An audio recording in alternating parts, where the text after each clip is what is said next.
I stood at the edge of the grand ballroom, watching crystal chandeliers cast golden light across marble floors.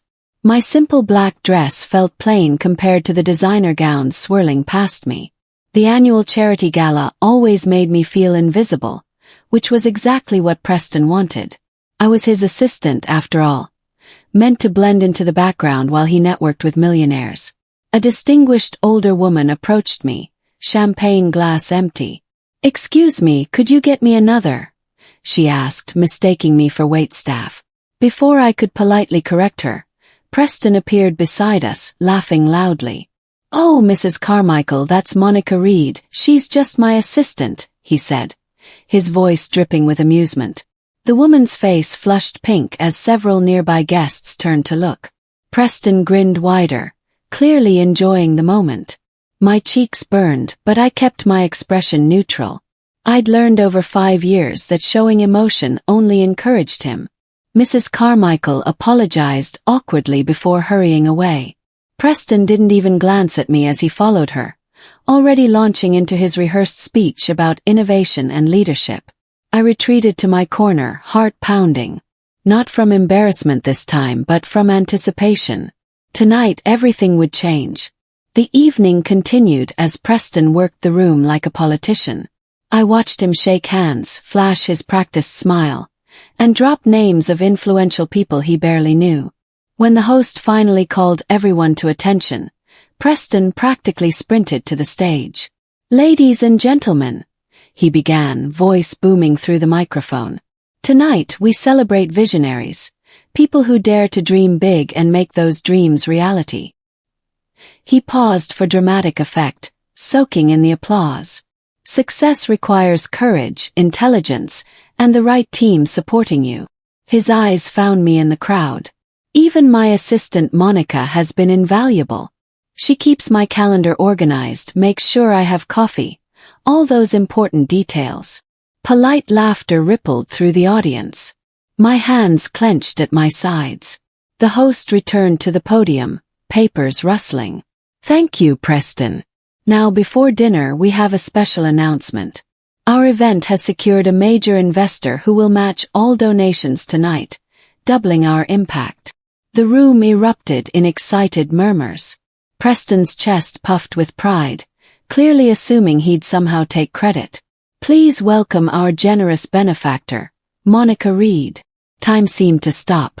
Every head turned toward me. Preston's smile froze mid-expression, his face draining of color. I walked forward calmly, heels clicking against marble, as whispers exploded around me. Preston stumbled off the stage, nearly tripping over his own feet. His jaw hung open as I passed him, accepting the microphone from the host. My hands were steady despite my racing heart. "Thank you for this honor," I said simply. "Education changes lives. I'm proud to support this cause." I kept my remarks brief and gracious before returning to my seat. The room buzzed with conversation. Preston stood frozen near the stage, colleagues approaching him with confused expressions. He ignored them all. His eyes locked on me with something between fury and disbelief.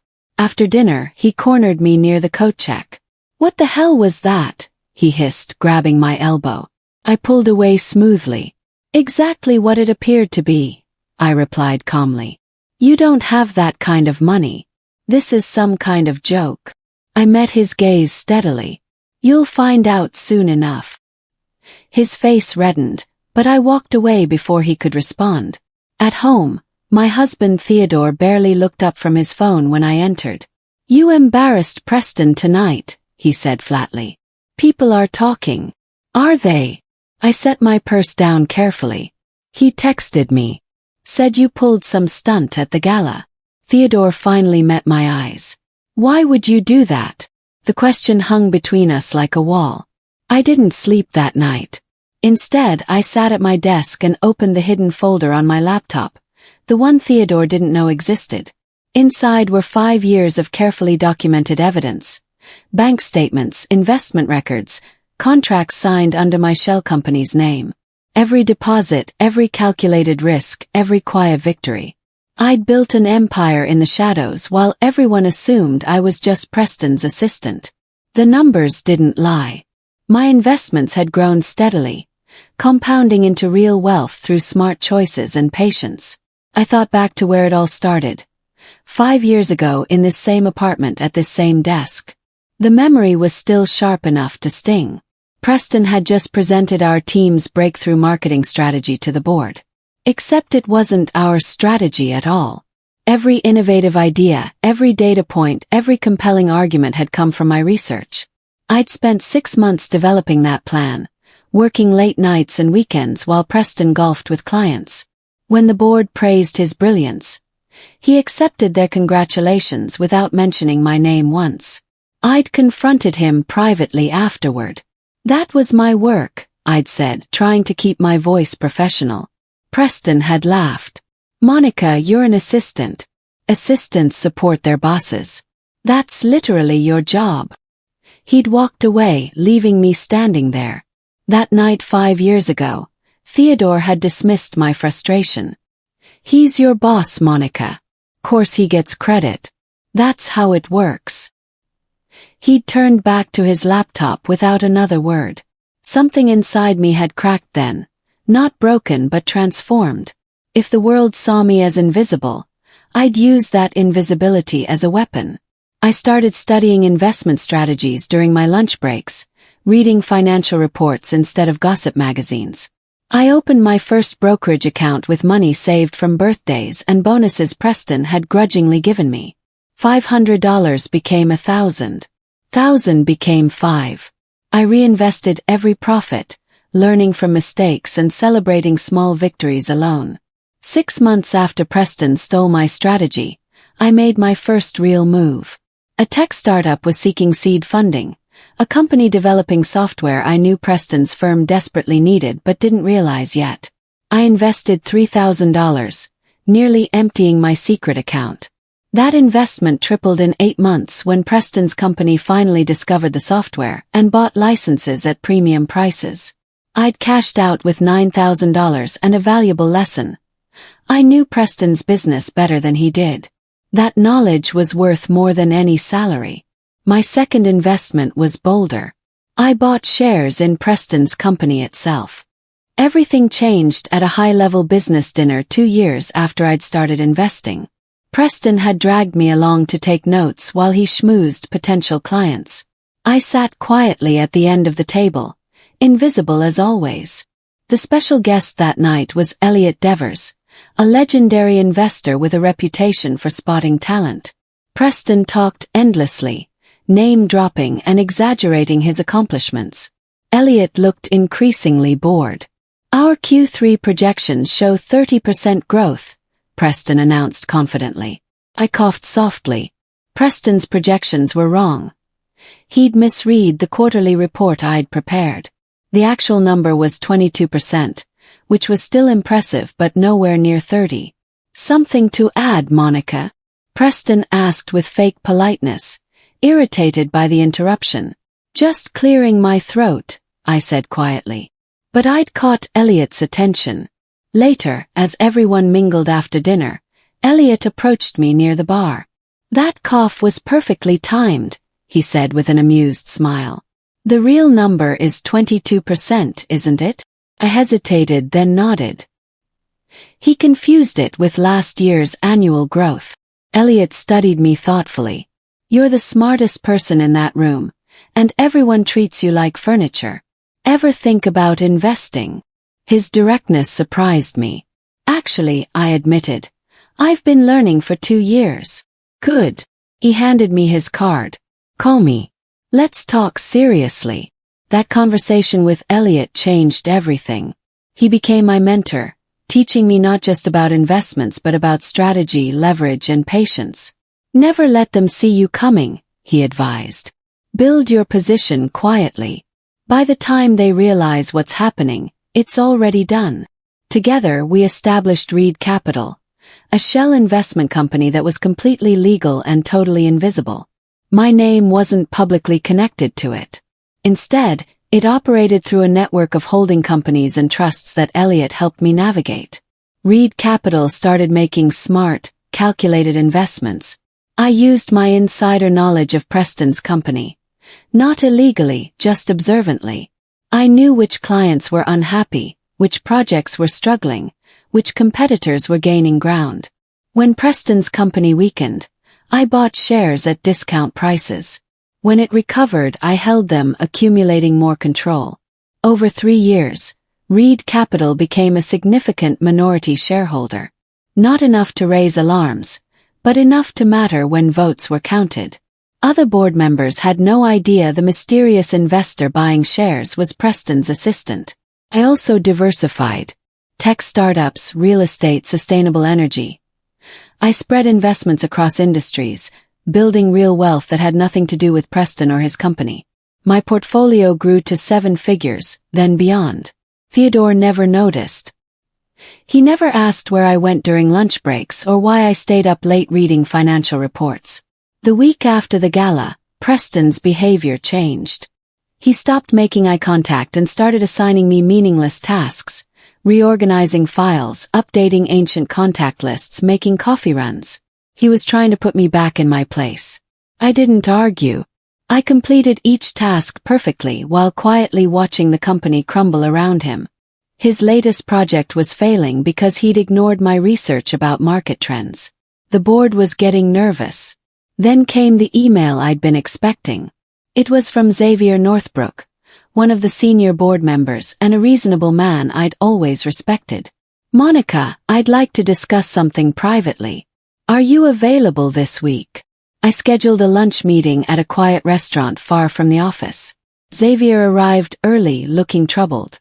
"I'll be direct," he said after we ordered. "The board is concerned about Preston's leadership. We've known for years that you're the real talent behind his success." He paused. "We also know about Reed Capital." My heart skipped, but I kept my face neutral. "How long have you known?" 6 months. We did our research when Reed Capital started buying significant shares. Xavier smiled slightly. "We were impressed. You built something remarkable while everyone underestimated you. What does the board want?" I asked carefully. "Change," he replied. "The right kind of change." Home, things were falling apart. Theodore had been distant for weeks, but I'd been too focused on my plans to pay attention.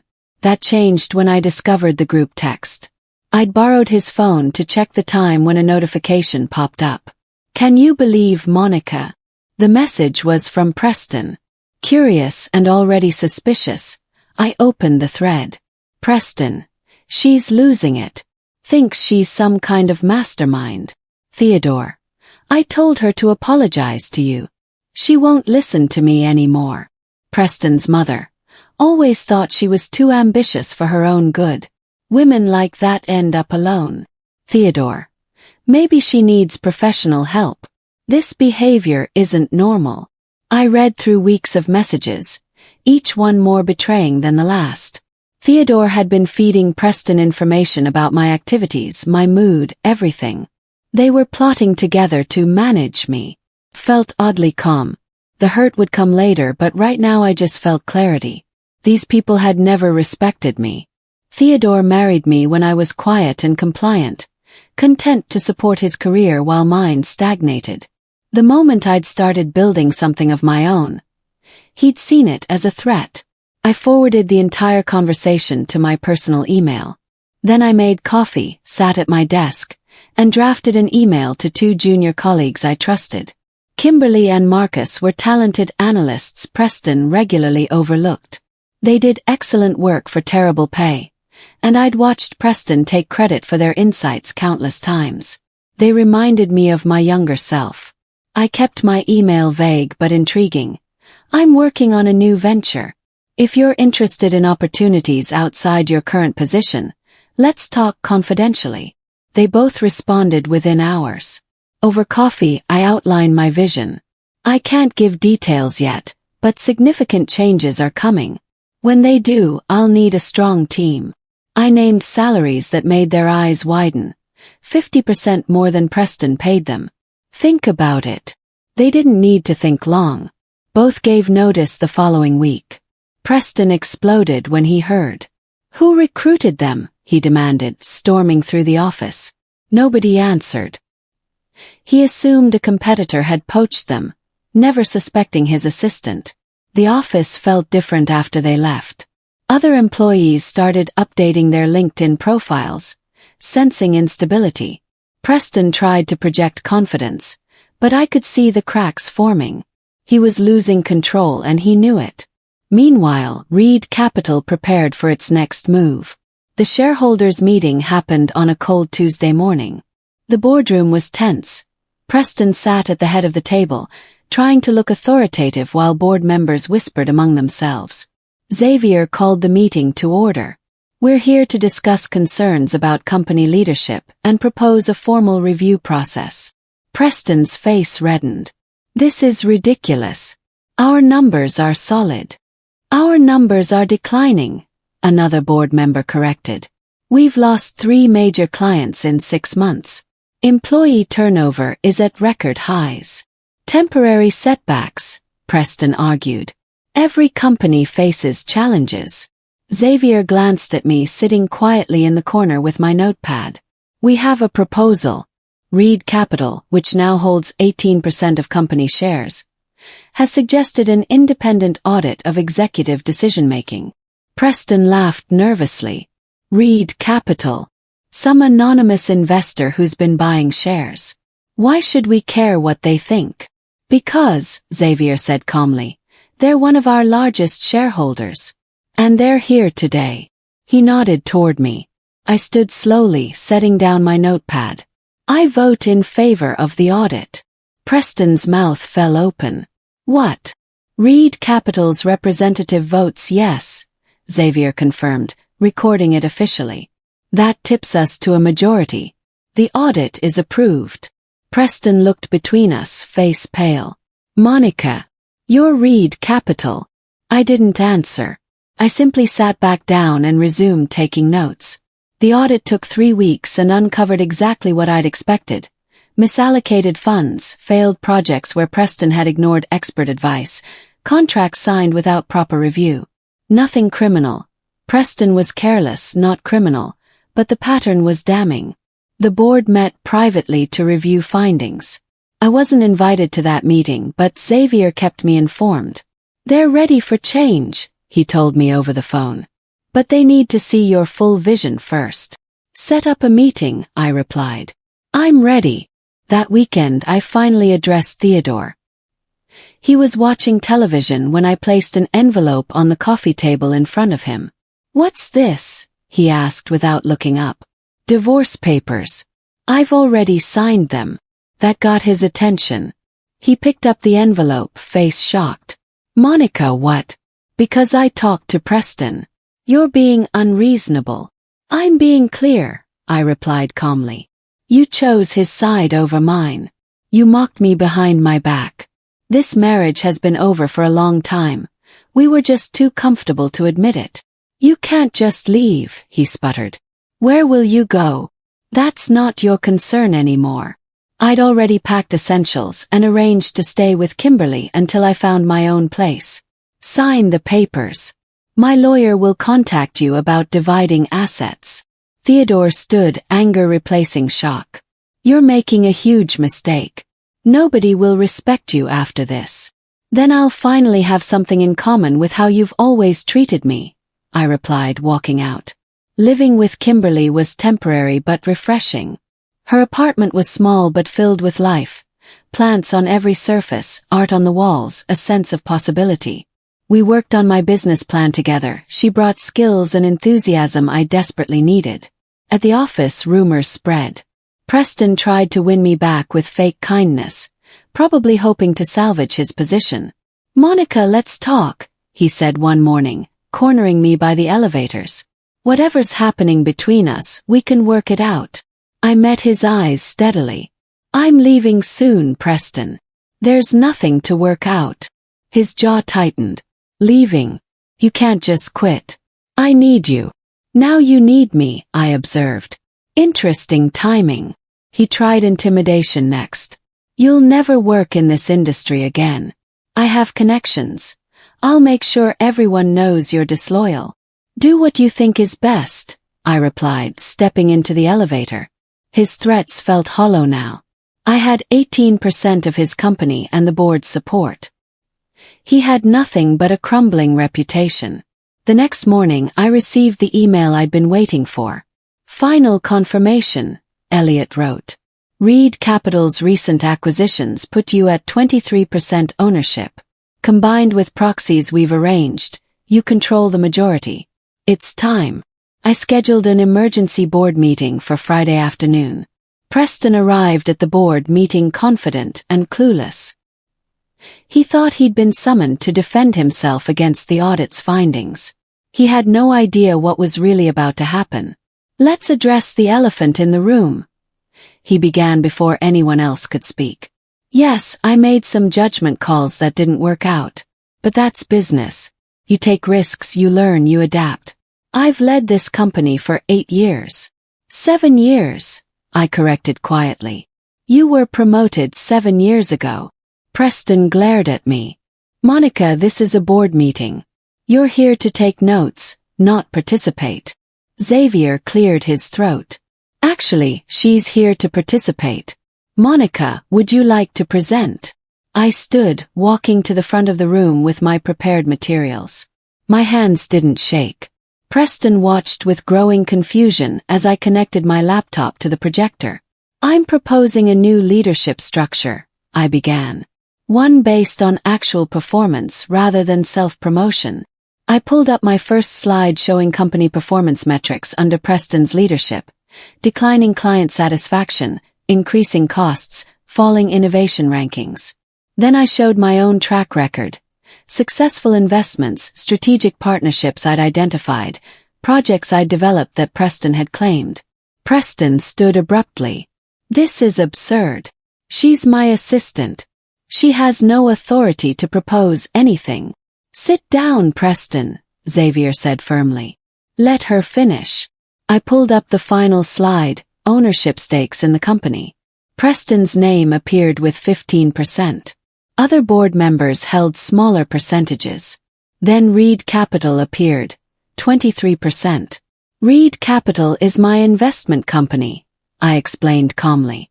I've been building this position for 3 years. Combined with proxy agreements from other shareholders who support leadership change, I control 41% of voting shares. The room went completely silent. Preston's face cycled through emotions. Disbelief, rage, fear. That's impossible. You're just an assistant. You don't have this kind of money. I earned it, I replied simply. Through smart investments and hard work. The same things you've been taking credit for since I started working here. I distributed packets to each board member containing detailed documentation.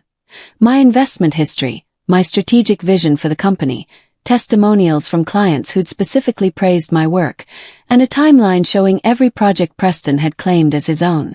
I'm not proposing we destroy what's been built, I continued. I'm proposing we finally acknowledge who actually built it and let her lead. Xavier smiled slightly. A motion is on the table for leadership restructure. Let's vote. Preston exploded. This is insane. She's lying. None of this is real. He pointed at me, hand shaking.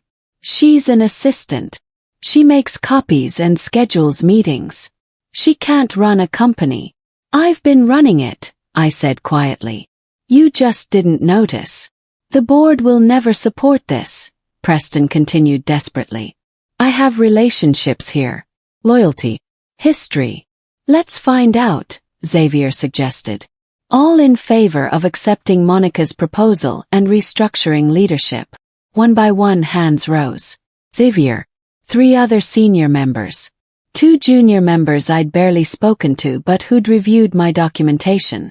Even Preston's old mentor, Harrison Whitfield, slowly raised his hand. Harrison. Preston looked betrayed. You're voting against me. The older man sighed heavily. I'm voting for the company, Preston. That's what board members do. Monica has demonstrated vision and competence you've been claiming as your own for too long. It's time. The final count was 8-2. Preston had lost. Xavier made it official. Motion carries. Preston Hayes is removed as CEO effective immediately. The board will appoint Monica Reed as interim CEO while we formalize the transition. Preston stood frozen, face purple with rage. Then he grabbed his briefcase and stormed toward the door. "You'll regret this," he shouted. "All of you." The door slammed behind him. The room released a collective breath. The next morning I arrived early to find my office.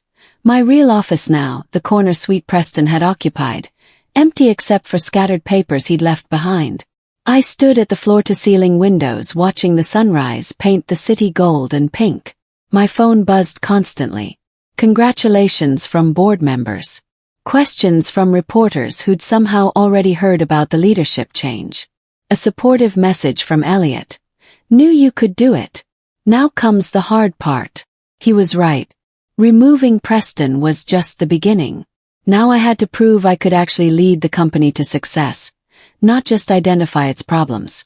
By noon, Preston had done exactly what I'd expected. He leaked a story to the business press painting himself as the victim. "Longtime CEO betrayed by ambitious assistant," one headline read. "Executive ousted in corporate coup," claimed another. My phone rang, Theodore probably calling to gloat or criticize. I declined the call. Then my ex-mother-in-law's number appeared. Declined. Preston's personal number. Declined. Finally, a number I didn't recognize. Answered cautiously. "Monica Reed. This is Shannon Court from Business Weekly. We'd like to interview you about recent events at your company. Would you be willing to tell your side of the story?" I took a deep breath. Yes, I think it's time. The interview happened 3 days later in my new office. Shannon was sharp and professional. Her questions direct but fair. "Preston Hayes claims you engineered a hostile takeover using insider information. How do you respond?" "Every investment I made was legal and documented," I replied calmly. "I used publicly available information and my own professional judgment. The difference between us is that I actually did the work instead of just taking credit for it." "Can you prove that?" I'd prepared for this. I showed her project files with my original notes, emails where Preston had reassigned my work to himself, client testimonials specifically mentioning my contributions. The evidence was overwhelming. "Why did you stay so long if you were being treated this way?" Shannon asked. I considered my answer carefully.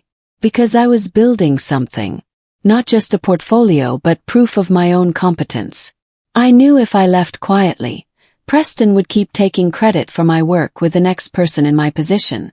This way, the truth is finally visible. The interview lasted 2 hours. Shannon was thorough, checking facts and asking hard questions. But when she left, she shook my hand firmly. "This is going to be a powerful story. You should be proud." The article published 5 days later. The assistant who built an empire while everyone watched became an instant viral sensation. Public opinion shifted overnight. Comment sections flooded with support from other women who'd experienced similar dismissal in their careers. The article sparked conversations about recognition, credit, and whose work actually creates value in companies. Preston's narrative collapsed.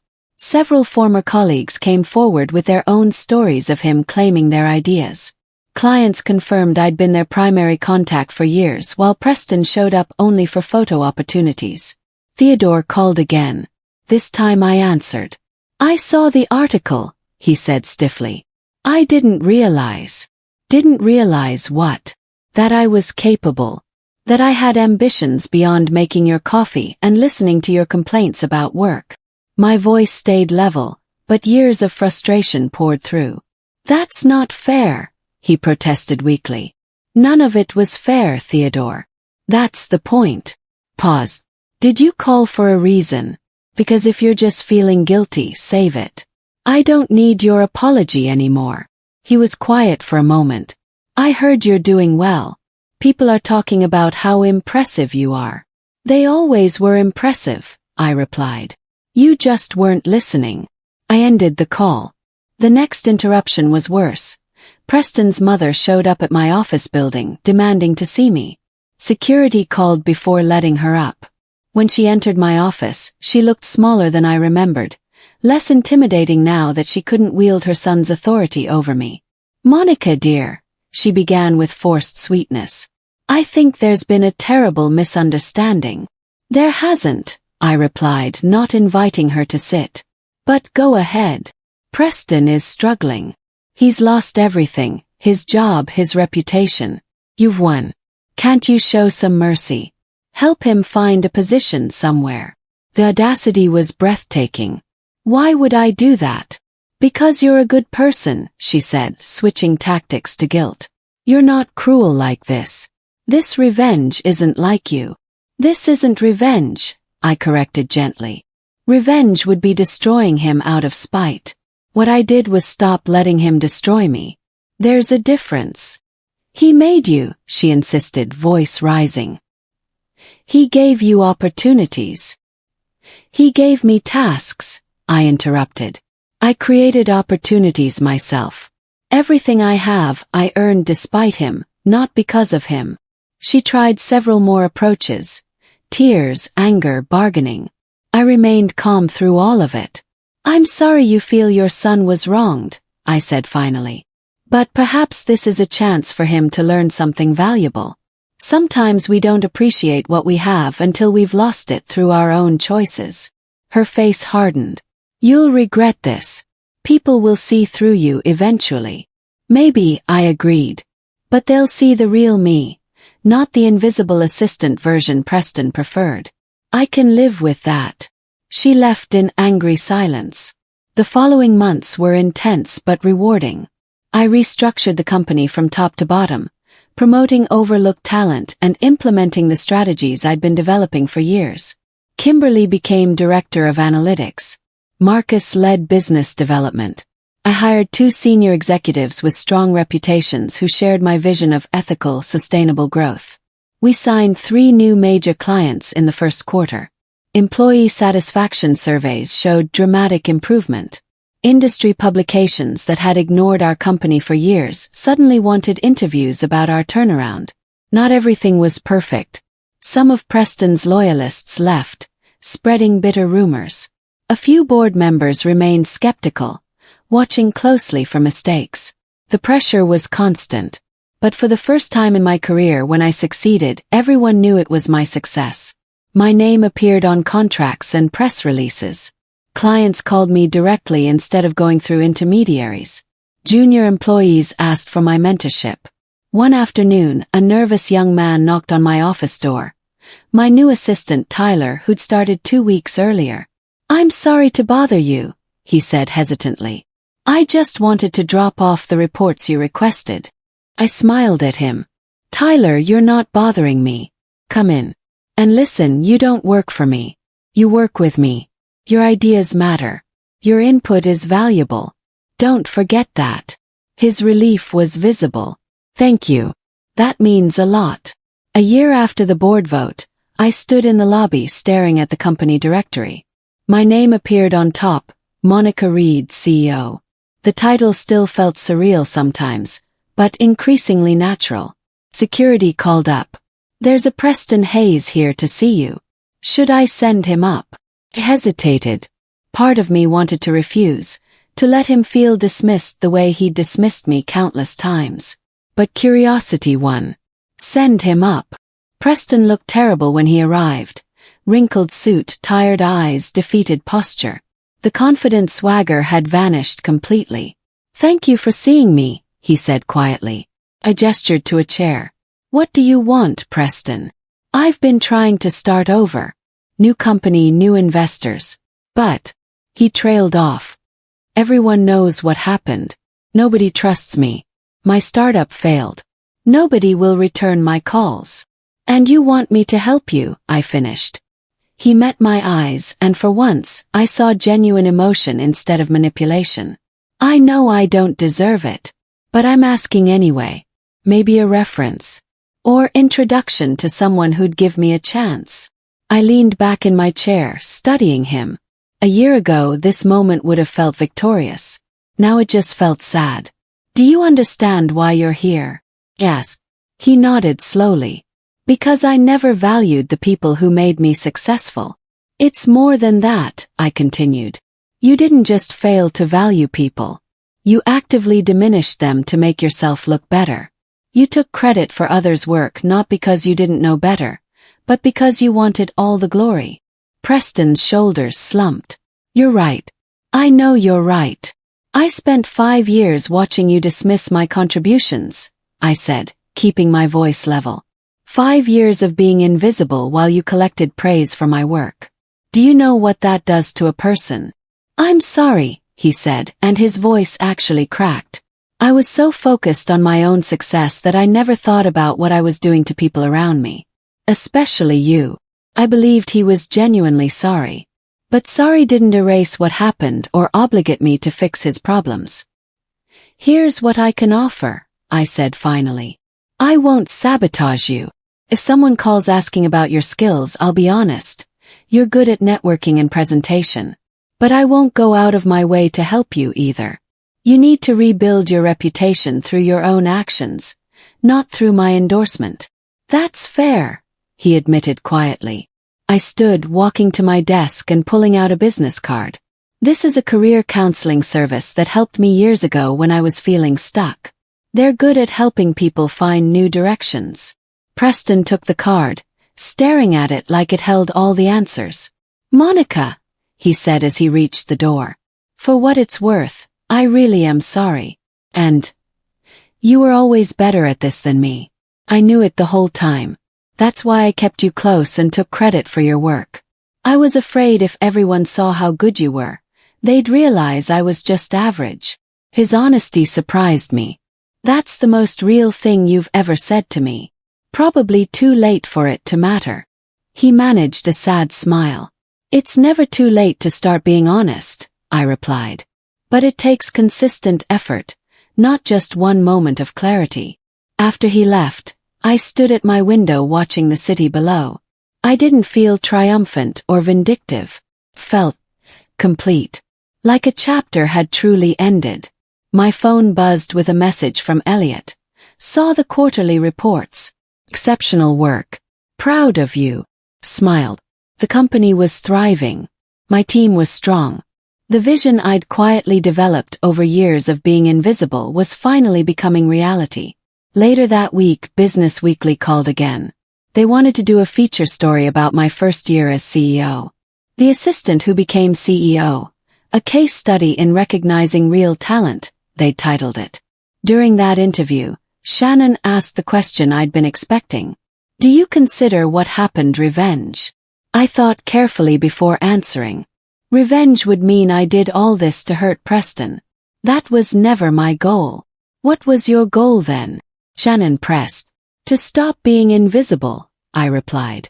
To prove to myself that I was capable of more than making coffee and taking notes.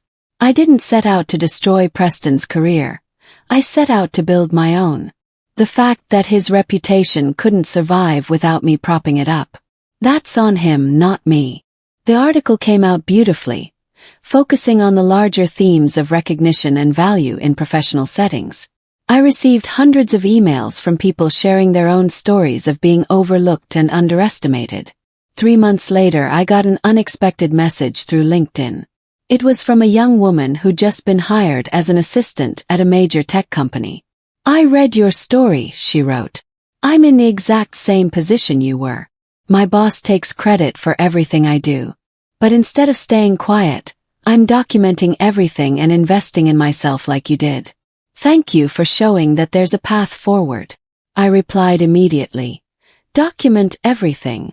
Trust your instincts. Remember that invisible doesn't mean powerless. It means you see things others miss. Use that. A year and a half after becoming CEO, I sat in my office preparing for the annual Gala, the same event where Preston had called me, just an assistant. This time I'd be giving the keynote speech. The company had grown 40% under my leadership. We'd won industry awards. Most importantly, employee satisfaction was the highest it had been in company history. As I reviewed my speech notes, Tyler knocked on my door. Your car is here, he said. Then nervously, can I ask you something? Always. How did you stay confident when everyone doubted you? I thought about his question. I didn't always feel confident, I admitted. But I trusted that competence and patience would eventually be visible. And when they weren't visible to others, I made sure they were visible to myself. That was enough to keep going. He nodded thoughtfully. Thank you for everything you've taught me. At the gala, I stood at the podium looking out at faces that had once dismissed me. The same chandelier cast the same golden light. But everything else had changed. Success, I began, isn't about being the loudest voice or taking credit for others' work. It's about consistent excellence, even when nobody's watching. Especially when nobody's watching. After the speech, I mingled with donors and partners. A woman approached me, the same Mrs. Carmichael who'd mistaken me for waitstaff years before.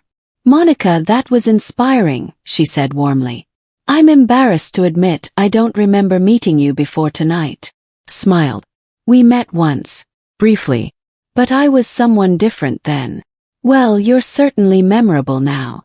As I drove home that night, I thought about everything that had changed and everything that hadn't. I was still the same person who'd spent 5 years being invisible. But now I'd learned something invaluable. Being underestimated was only weakness if you believed it yourself. The next morning, I arrived at the office to find a new brass nameplate installed on my door. Monica Reed, Chief Executive Officer. I ran my fingers over the engraved letters and smiled. I wasn't just an assistant anymore. I never really was.